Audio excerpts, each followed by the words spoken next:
everyone. Can you hear me okay?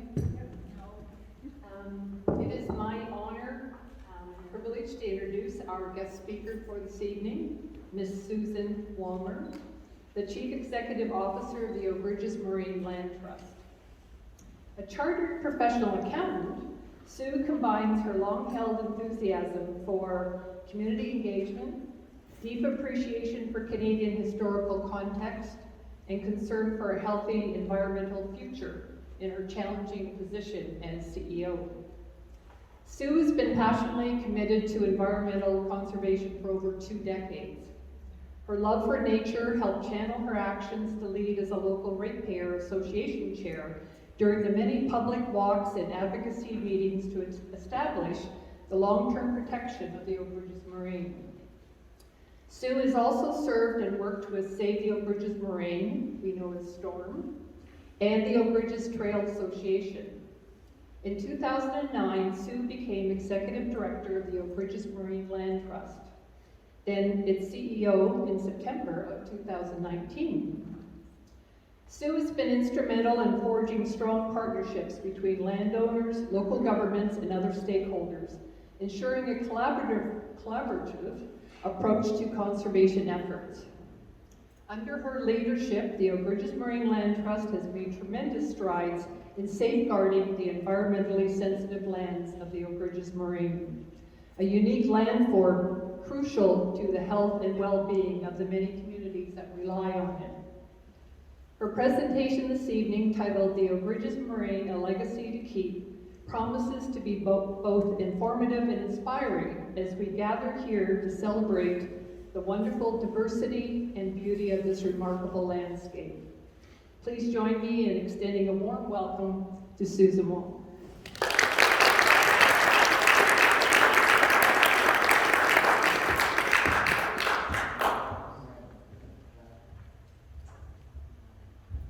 Good evening. Is this on? Yes, it is. I'm going to use this because I tend to move around a lot when I speak and point at different things. So this might be trouble for you, right? Jeff, you want me to stand still more? No. I've got you covered. You got full ability. Okay, that's good. And so we'll start at the slide presentation, and here it is here. And it's basically about why the moraine exists and why protect it. We're not the only moraine, too.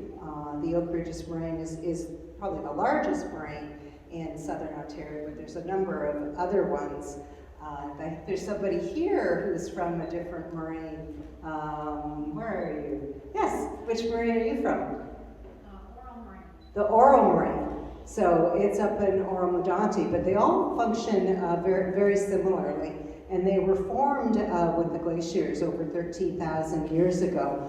And if any of you are history or geography or not, just understanding what's happened there, you can see from this relief map that it kind of goes, you can see a little bit of the shape of it. So it was sculpted by the glaciers pushing and shoving against each other and creating this ridge that is the Oak Ridges Moraine and traveling across here.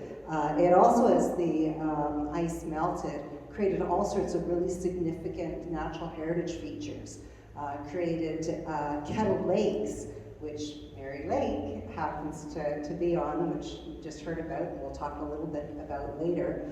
But those lakes are like little pearls that have been dropped all the way across the moraine and formed from the water melt from the glaciers. So they're really important features. You don't get them anywhere else, and that's why there's a need to protect these features along with the wetlands, along with the habitat, along with the species at risk that live here, and we're also here. So it's how do you blend all of that development and protecting those natural features. Can go on to the next one, and this is both about the Oak Ridges Moraine, which was the key backbone of the protection, and I did actually start getting involved in this in the 1990s when I left the financial world, came up to live in Aurora and started my family, thought, now what am I going to do? I couldn't sit around, and that was when all the activists started talking about how do we protect this further. So it holds all sorts of habitat, from forests to wetlands, to bogs on some parts of it, to tall grass prairies. I'm sure you all have seen these features and or have some of them in your backyards. So they're really important to protect.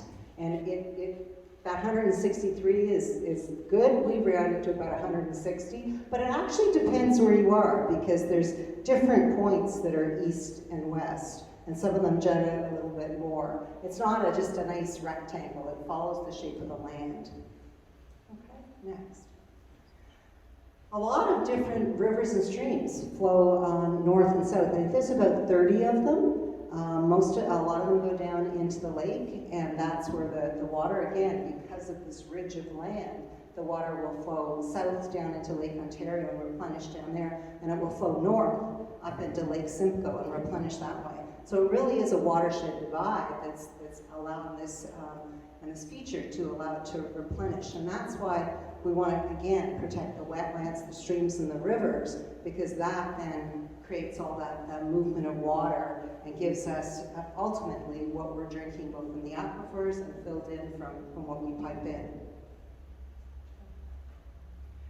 This was a wonderful plan that a number of organizations came up with years ago. The green part that you see there is the Oak Ridges Moraine and the Greenbelt. And then we had this brilliant idea when we had a government that was listening more to protecting the environment, was that let's expand it all and bring in what's called a blue belt. Let's expand it into various Paris Gulf moraines, go north, expand it even further. Unfortunately, that didn't happen, but this would still be a dream if we could ever go here to increase the area that we're protecting. This here is the way that the Oak Ridges Moraine was formed. We took this from, this came out I think in the early 1990s in the newspaper, and somebody had come up with this overlay of the various levels. You probably can't see it too well, but it does show you again where the water goes and how the aquifers are filled. It shows you here like they are underground lakes. They're not really. They're interspersed between all the soil and the gravel and everything that's underneath, but they can be, as you well know if you're on wells, they can be accessed, but they're not strictly that type of blue lake under the ground. They're interspersed in there, but they are providing all of that flow into all of our wells, as well as drinking water mixed with, like I said, other water that's piped in. So that's an amazing feat, because it's Mother Nature, right? It's 13,000 years ago, and we're living on it now, and that's what was created. And that's one of the reasons why it's so important to protect all those features. This is, again, that dream of where we are right now. I believe this is the protected countryside, which allows a lot more growth. The downtown area, of course, in the gray is already mainly developed, but always want to develop more. I hear from people that live in the city, and they're trying to protect, the acre park behind them. No different than what we're trying to do in protecting the 10 acres or the 100 acres. They're still fighting to protect whatever green space we can get. But you can see the scope of how it continues to grow, both across the moraine and up the Bruce Peninsula, where key significant features are, but also where we want to live as human beings. So I think what we have to decide is where do we balance that off with what we need to live and what we need to keep in the environment in order to have a healthy environment and healthy lifestyle. I'm not sure if this one will work, or if I don't know how my time is going. I could talk for hours. Here you go.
So that was last year's highlights. One of the properties that we received as a donation was the Red Valley Nature Reserve, and we were really excited to get some swampland.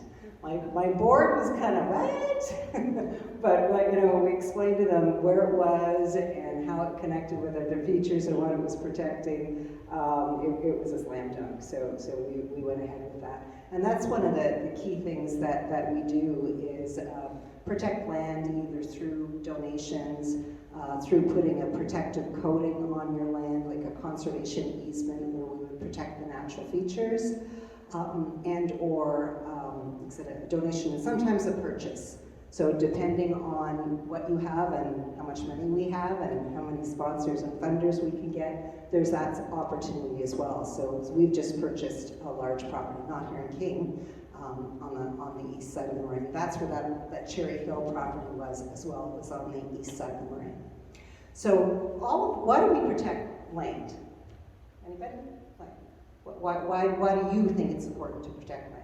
Who wants to take a shot at that? For biodiversity. Biodiversity, great. Anyone else? Food, yeah. Anyone else? Climate protection. Yes, habitat protection, yeah.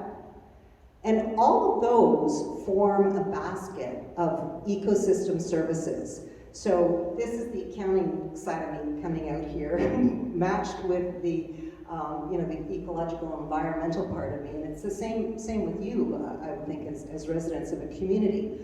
We started valuing our properties with ecological goods and services probably about, I think, at least 10 or 15 years ago, and I started presenting at York Region about it, and they didn't talk about it. They didn't know what it was. They were just, it's the land value. I said, no, it's not just the market value. It's the value of the land and the ecological goods and services that those lands bring to us that should be part of why you are protecting lands.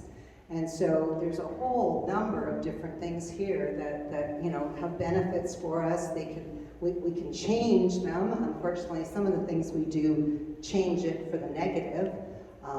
With the pollution and various things that are happening. And then, of course, all the natural resources in terms of the soil, land, and water. So there's actually a formula that we are doing now, and many organizations are doing, including York Region, that are valuing the lands they have, not just based on the market value, but also the value of the ecological goods and services, which I think is a really great thing because they're starting to recognize it's not just about the land value. It's not just about development. It's about valuing what we need around our communities to keep us healthy and keep the land healthy. There's a lot of things that ecosystems will do to help mitigate some of the climate change. And so you can see here this little thing where what the benefits of the wetlands are and how the water moves down and how the residents are surrounding that. So again, it's a symbiotic relationship, ourselves and the area we live in and the nature we live in. And I don't think I need to preach to you guys. I think you're very much about protecting that nature, and ourselves. But I think that our politicians at all levels, both local, regional, provincial, and federal, I work with a lot of land trusts at the federal level, and it took us about 10 years to finally get a federal contribution agreement for funds to help support land trusts across Canada. So it's right from your local level, right up to the federal level, everyone needs to be involved. Next. And that's all part of it too, the carbon sequestration. That's what we're facing now in terms of climate change, is that our communities and our earth is warming up faster than we can imagine. I mean, we saw already this year a really warm spring. My magnolia trees and all my blossoms started about a month earlier than they normally do because of that warm spell. And that's concerning because that's showing us that things are heating up a lot sooner and a lot faster. And it's affecting us now, but it's going to be much worse 50 years from now. We may not be here, but there will be people here that are going to have to deal with that. So, as much as we can, we want to try to protect the green space, which as the trees are growing, will absorb the carbon. Grasslands are the best things. They absorb more carbon than trees, which I didn't realize because, again, I'm an accountant, so I'm picking this up as I go through and doing studies and research. But really important when you're looking at your own properties to try to keep it as natural as you can. Try to keep as many of the trees as you can. Try not to, and I know it's hard, pull the dandelions before they bud because the bees need them. So you know, it's a real relationship that I think we need to do more of. Next. This is things that we have on the Moraine, wetlands and rivers. Okay. Forests. We've all seen these too as you travel across the Moraine. Lots of benefits for us. Trails. I hope you guys get out on the Oak Ridges Trail and other trails. And sensitive species. So these are the protected properties that we have in King. We have nature reserves. We have conservation easement agreements, and we have joint ownership with the York region. So we're the little guy, and they're the big guy. But they manage the property, and we kind of make sure things are running smoothly on that property. So ecological goods and services valued about $2.3 million on the lands that we are protecting in King. King itself protects a lot more because you are, you know, very green and you have a lot of environmental features, and I don't have the number for that. Does anyone know? No? Okay, so I see someone there sort of nodding as I'm talking, so I thought you might have some of that information. We're happy to work in King. It's one of the areas we started working in, and there's certainly been a lot of advocacy in King. This is actually the Radvani. Our other property in King is called the Maple Crest Nature Reserve, and we do a lot of events there. So if you're interested in some of the things that they were talking about, like the moth night, I'd never been to a moth night before. And if you love to be outside, I mean, you gotta not be too squeamish about insects and bugs, but they don't bite. But they are phenomenal. We put up lights and a big screen, and you get to see, I didn't know there was like that many different types of moths out there and bugs at night, but very cool of it. And different planting and different things on our properties. And Starcliffe as well, another property in King that we're taking all the grass and we're putting it into native gardens. So that eventually they will all just be pollinator gardens. We don't have to mow anything, and it will be just growing on its own. You've seen this before, so go through that. These are upcoming events, so I encourage you to look at the website, and you can join in on some of these activities. We have another project called the Kirtland Warbler Project, and does anyone know what a Kirtland Warbler is, or why it's important? Bruce at the back? You do? Do you want to share? What was the question? Do you know what the Kirtland Warbler is? Yes, I do. It's a very rare species in Ontario, and it's almost gone extinct, but there's signs of it coming back because of some conservation projects.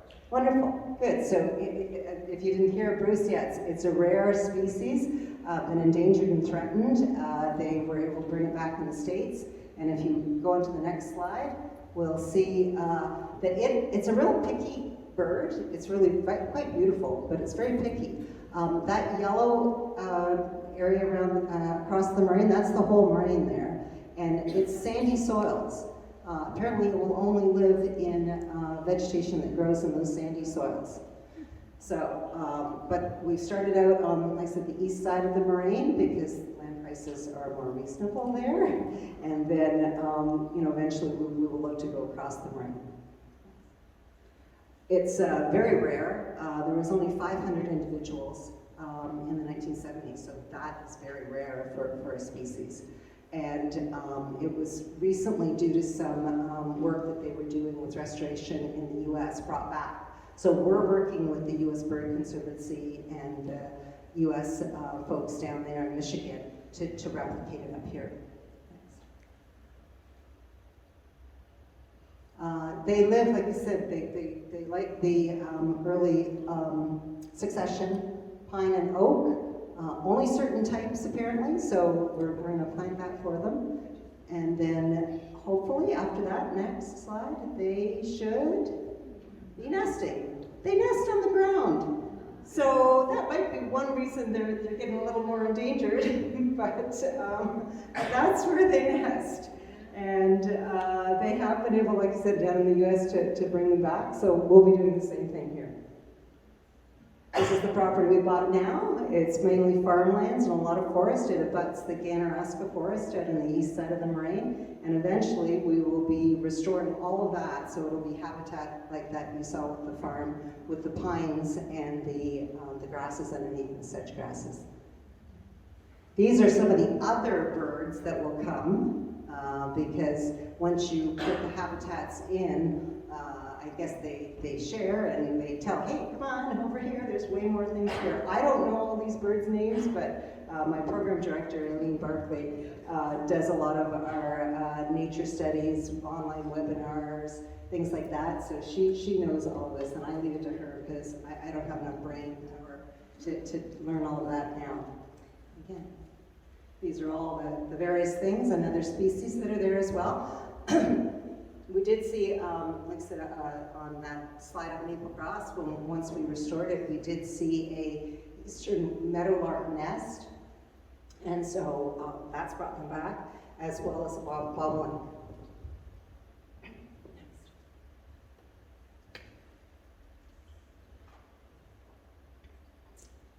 So I'm happy to say that you did the land acknowledgement first, Bruce, and that's great.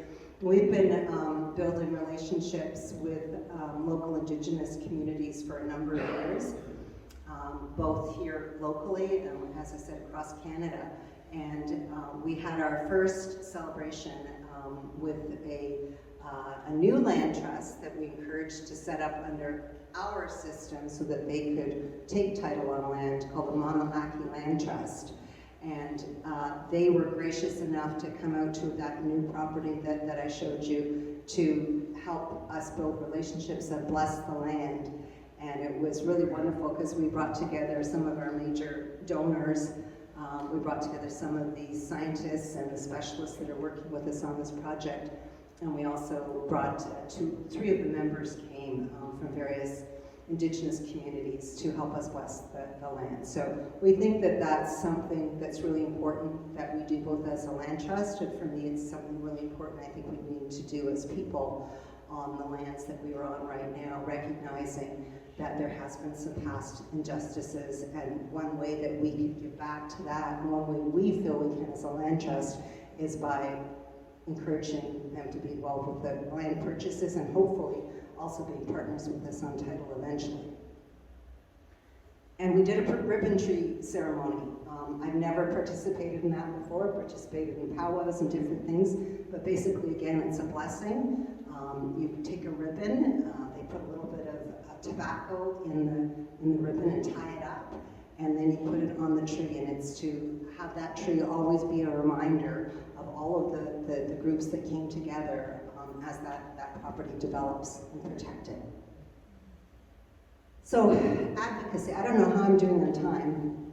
Like I said, I could talk forever, so if I have a time limit, or You're fine. I'm good? Okay. So one of the reasons I got involved in the environmental world was advocacy. It was about an issue in literally my backyard. And I was home, like I said, with kids after working downtown in the stock market, kind of bored, and needed something to occupy myself with. And that was my first taste of it, and it was getting people in communities organized and finding out what was the path to go forward to fight what's happening in our community and how to go about doing that in an effective manner. In my case, it was a Ontario Heritage Trust or Foundation. They had to change their name after we were finished. But they were looking to develop a piece of land that Anne Bartley Smith had left in her will to be as a park. And they weren't planning on doing that. They had put supersized sewers up, very similar to the circumstance that we're dealing with right now at Mary Lake. So the sewers were right to the boundary of that property. But she hadn't given permission for that property, and she was now passed away. So the town and the developers all said, no, this can be done. Look, the sewers are right there. Isn't that miraculous that those sewers are right there? And we fought as a community. We ended up going down to the head office downtown with Ontario Heritage Foundation at the time, and demanded that we see the backup for this will.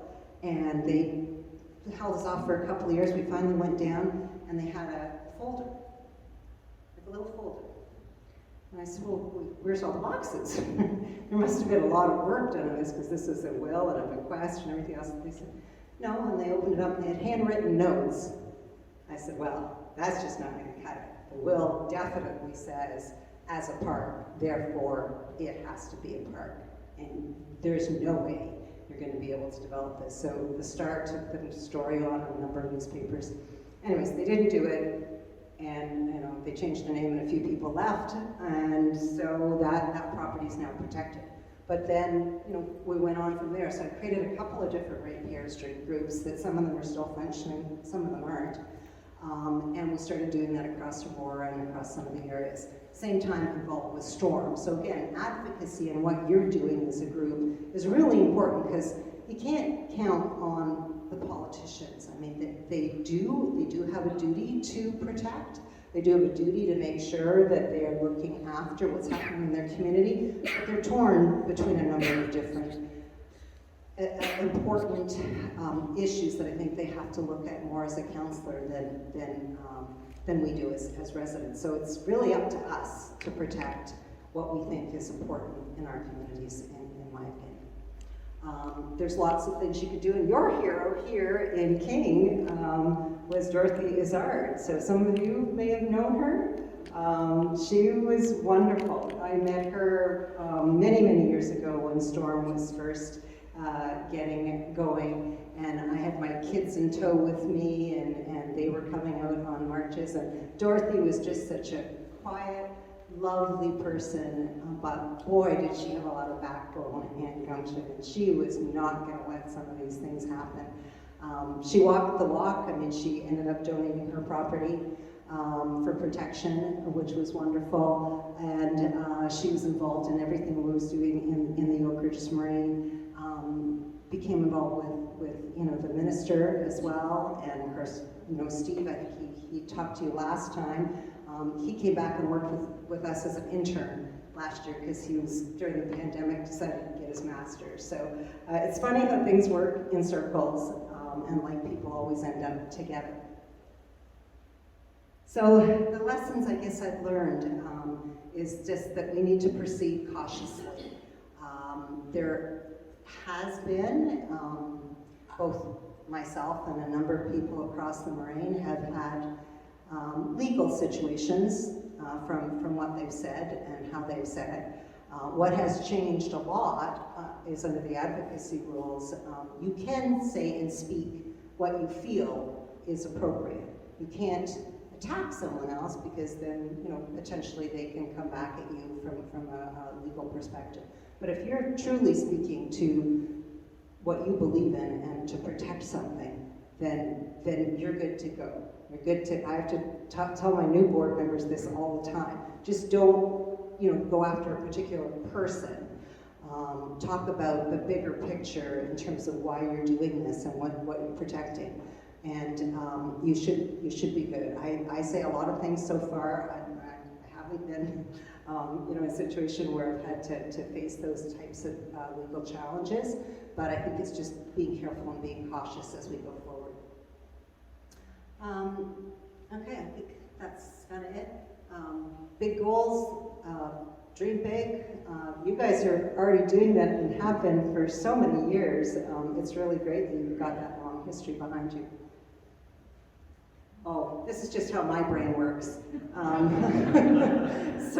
So if I get distracted sometimes, some of you know when you might be in meetings with me, my brain just goes all over the place.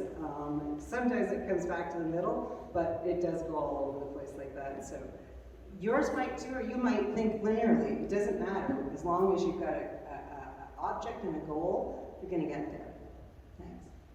Yeah, so money and influence. That's kind of the way of the world, right? In anything, whether you're working or volunteering truly, you have to look at all the different levels. Deb Schultz and I met so many years ago when she was first advocating to protecting her community. Then we met again in Ottawa when she was MP, and we talked about how her role there. So, you know, it's really important to, I wouldn't say be friends with, but to build relationships with your MPs, your MPPs, your councillors, any of the staff at the ADM and staff that work with government. All of those people can be your allies. They have a certain responsibility level because of their jobs and their positions, but they can also give you a lot of information.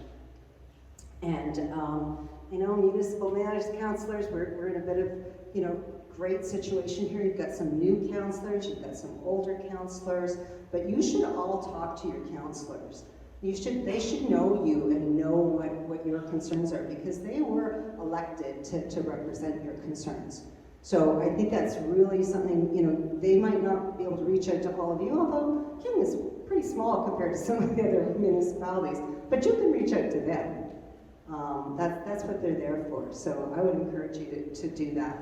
And, you know, and then make other connections, either with other board members that might be on other boards that are affiliated with what you're doing. Just talk to anybody about what you're passionate about and what you might want to do in order to protect the environment and protect King City here. We work with a lot of partners. There you go, CCKT. As Bruce mentioned, there's been it's got to be over a couple of years now, right? 2020, I think it started, then a meeting in 2021 about Mary Lake, and more people got involved in it, more groups have gotten involved in it. We're now meeting sort of, feels like every 2 weeks with our group now, because things are still moving along. But it's really important to make sure that you have partners, because partners bring different perspectives. You might not always agree with them, but they bring different perspectives, and I think it's important to do that in what we're doing to try to protect King and the rest of the Moraine. And frankly, I think, you know, in personal life, I really encourage other opinions. Again, I don't always agree with them, but I think it adds to how you're looking at a situation and how you view the world and life. Together stronger. You know, this is what Ford always says when and different people we were talking about protecting, they always say, oh, well, we need more homes. We gotta have more homes. And according to the numbers, we do need more homes. We do need more population, because in Canada, as we are aging out, and I use the royal we, so sort of older part of the generation, there's some younger people in here, but you know, there's the big baby boom. Boomers are all taking a big, huge portion of the population, and eventually won't be here. So we need younger people to be moving here and from different countries to build up our population again. But we don't need those houses put on those key natural features on the Oak Ridges Moraine. We don't need them beside a kettle lake. We don't need them to take out a wetland, because they can move it somewhere else. We don't need all of that. What we need to do is be respectful of the environment that we live in, and also respect the need for putting development where it should be. Next. And what can you do? I think you guys are already doing this, but talk to your officials, get involved, go native, you know, be careful of your chemical use on your properties.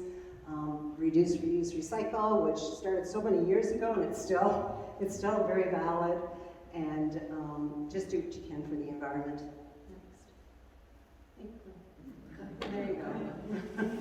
And that's what keeps me going, and a number of people that have been working in this environmental field for years, is there is always hope. And I'm hopeful just seeing all of you here and being asked to speak here, because it means that your board and hopefully you who are here are also very interested in making sure that we leave the world a better place. So always hope there is.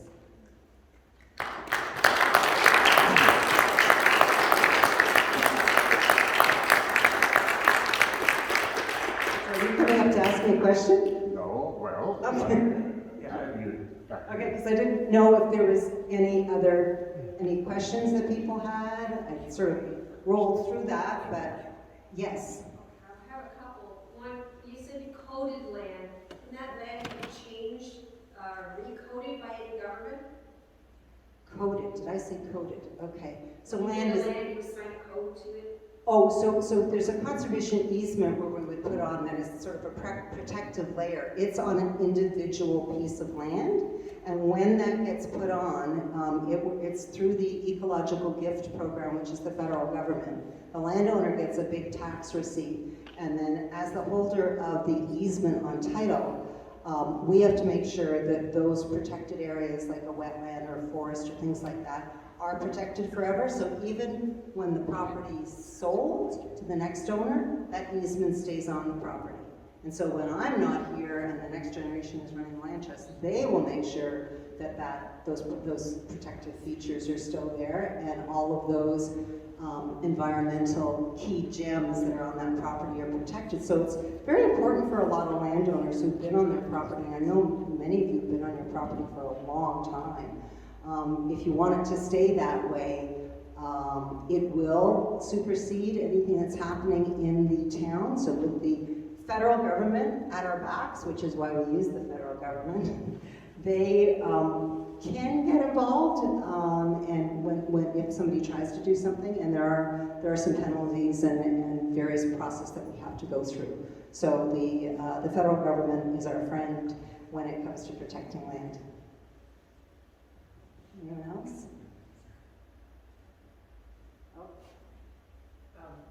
Hi. Hi. Thanks for the talk. I have a couple questions. I'll just pick one.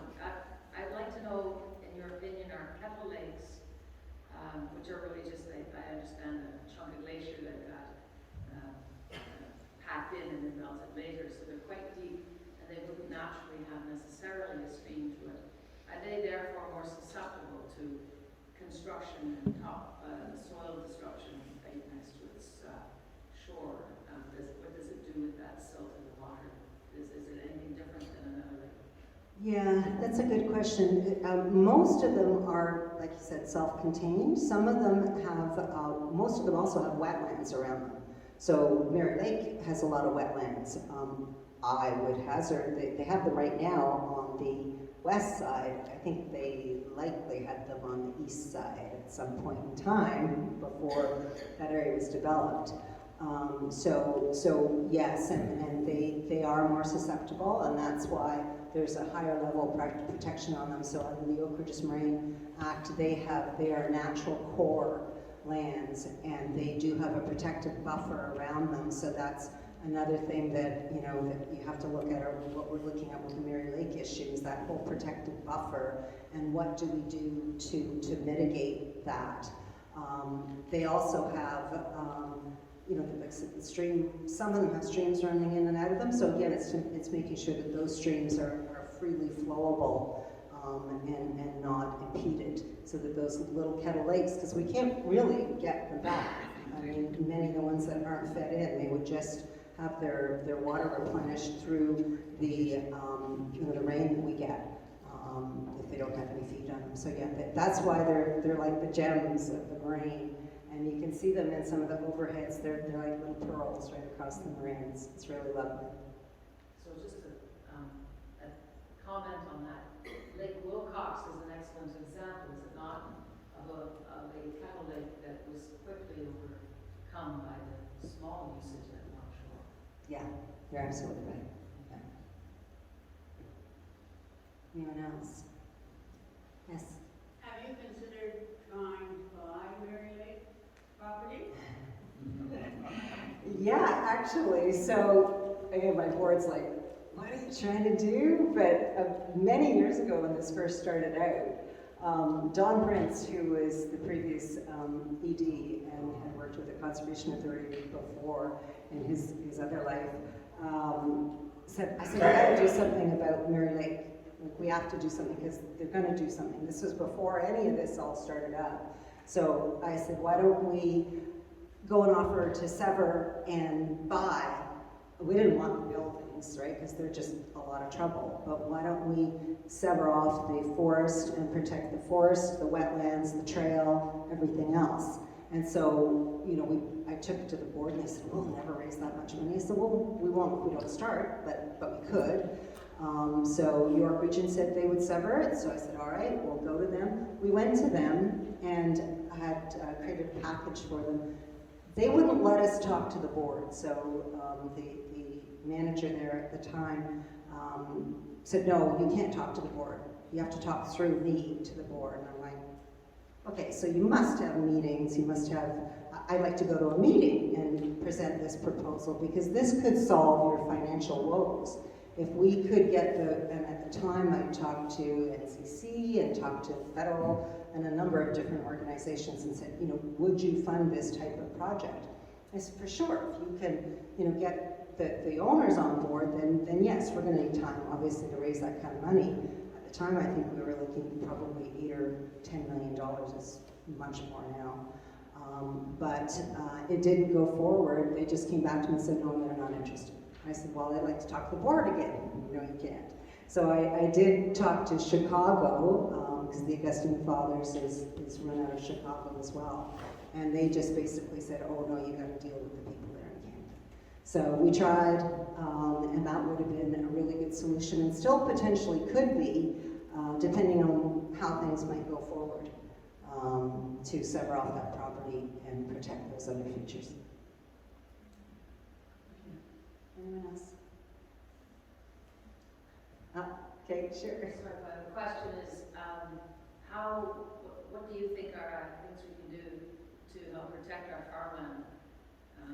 And the prime farmland, I understand, is a different protection under a different act. I know also I was somewhere, maybe it wasn't the Oak Ridges Land Trust, but some other places, someone could tell me if you can, please do, where we're trying to connect young people from cities who wish to farm, and we have a lot of people here who would like to see their farms continue, but have no one to take it over. So that's one thing that I think is important. But I don't know what other things should we be doing. Yeah, so we actually have almost half of our properties have farmlands on them because quite a few of the properties on the moraine have both natural features and farmlands. And so those people have taken that extra step to protect their farms, to make sure that the farmlands stay farmlands. And that's an easement. What we are also trying to do is to let people, you know, understand the importance of farmlands. We also work with the Ontario Farmland Trust. And so there's a separate trust that goes all across Ontario, and they also work with protecting farms. And again, putting that protected easement on top of it, that means that it will stay as farmlands. So there's those measures, and then yes, getting people more involved at a younger age and getting them out on the properties, I think is key. So I don't know why the schools don't do it. I don't know if anyone's thought of doing that, but I know that one of my board members is Indigenous, and it's taken her a number of years, even with the push to be more inclusive, to look at an Indigenous session for school kids. And so I think that the way we've set up our tiers of government and organization, there's so many levels to go through. You've got to get a champion inside that can champion it to have something happen. And that would be key, to get kids out on farms. Like, how many of them don't even see farms nowadays, right? They don't have a clue, or they go to these little farms that have a couple of, ponies and some chickens running around, and they go and visit, and they think, oh, yeah, that's a farm. That's not really a working farm, right? That's just giving them a taste of what a farm is. And I don't think they even realize that, our food should come from there. It maybe isn't all coming from there now, because when I talk to Canadian farmers, they talk about that they have to do certain crops in order to be financially successful. And so a lot of our food that we eat isn't even farmed and grown here. I don't know about you, but I love when farm season comes out and I can go those farmer stands and get the food, from there and or other farms, because many of them work as cooperatives to bring different products in. So I don't know what the answer is, but I know that it's good to have people, you know, talking about it and having suggestions. Do you have a suggestion? Well, as a young farmer, I can tell you the reason we're not farming is because the land's too expensive. I can't afford to buy anything. I live off of the generosity of landowners. Right. So Right. unless someone wants to give me some land, I'm Yeah. still out, really. The European countries have a much better model to protect farming. Well, that's, Farmers against the wage. yeah, that's a really interesting topic, and I'd be happy to talk to you more about that, because we've also had discussions like that with the Farmland Trust, and not just our trust, but with land trusts across Canada. The guys in the prairies are astounding. They protect so much land with ranchers and farmers with conservation easements. That's really made a difference out there. So yeah, maybe there's something we can do. So yeah, leave me your name and number or card, or there's a book outside where you can leave your name and number and just put a little note what it's about so I don't forget. Okay. Anyone else? All right. Well, thank you very much for having me. I know that you're all really devoted residents and concerned citizens. So thank you for everything you do.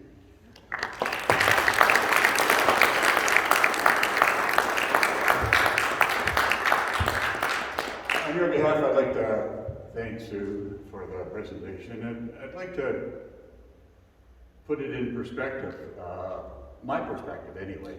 50 years ago, I had the unique opportunity to spend a couple of years in Banff at the Banff Center, Banff School of Fine Arts. And at that time, there were glaciers in the Rocky Mountains.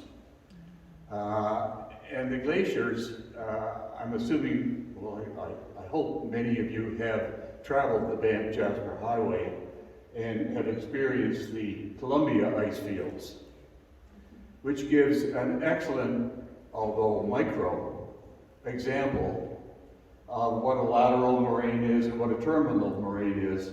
I would assume that the Oak Ridges Moraine is a terminal moraine from the glaciers. And as the glaciers recede, you can see it at the Columbia ice fields from the highway. You can see how barren and how rocky and how rugged and how moonscape the Oak Ridges Moraine was 13,000 years ago.